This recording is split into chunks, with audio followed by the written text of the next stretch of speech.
everyone. Today in this video I'd like to talk about teaching your greyhound to recognise their name. Now, most greyhounds have a registered racing name that they're known by officially, just as the way that their ear tattoos are registered, and they also probably have a name that they're referred to at home at the kennels.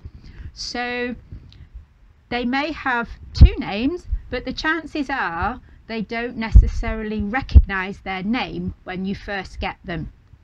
So this has some advantages because it means that it's not a problem if you don't like the name they come with, and you can change it quite easily because they don't recognise that name already.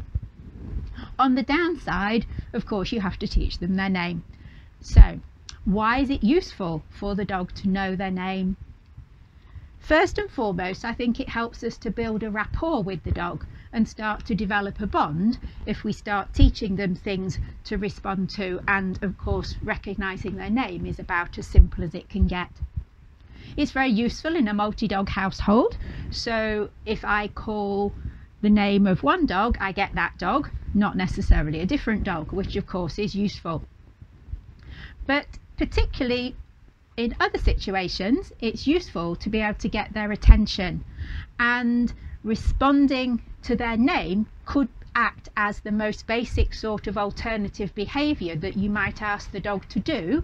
So perhaps if you're out on a walk and they're interested in the dog across the road, or you might expect them to see a cat on a certain corner, you could say their name, and if they respond to that, you can reward them for doing that instead of looking out for that cat.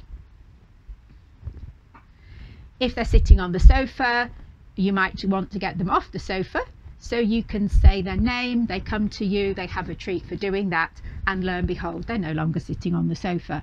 So it has its uses as a very simple alternative behaviour when you need them to do something other than what they're doing at the moment. Of course, you can also use their name before you give other cues, so you could use it to get their attention before giving that other command. And you can use it to get them to focus on you instead of on something else. So you might use it in the case of that squirrel round the corner to get them to look at you and happen not to see the squirrel at all in the first place.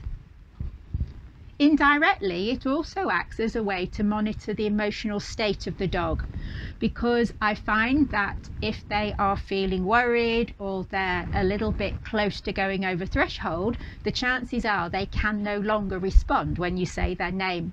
So you will get to recognise the situations where your dog isn't going to be able to respond, and you can start to take action so that you can reduce their level of anxiety or stress before it gets out of hand. So how are we going to teach them to respond to their name? We can start this at home. We don't need to go anywhere in particular to do this. Key things are, we want to use a jolly voice, preferably with a fairly high pitch. If you think about dogs barking, a lower bark is more threatening. A higher bark is more associated with play and having fun.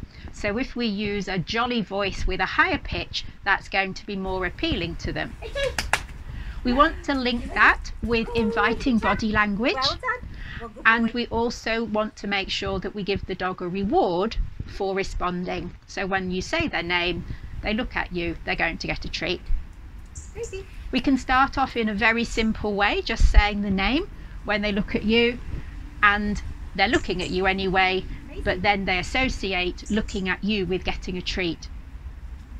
We can then move on to saying their name when they're looking a different direction, and when they turn to look at you, give them the treat. And then we have the essence of the behaviour we want. The dog responds to hearing their name by turning to look at you, and they get rewarded. Now, once we've got that established in a quiet place like your living room, we could then move on to slightly more challenging places, such as different rooms of the house, such as working in the garden, such as out on walks. Tricky things are happening on walks, so we're gradually making it a little bit more difficult for the dog to respond. And that, in a nutshell, is how we're going to teach the dog their name. I hope you found that useful, and good luck with trying it out with your dog. Bye for now.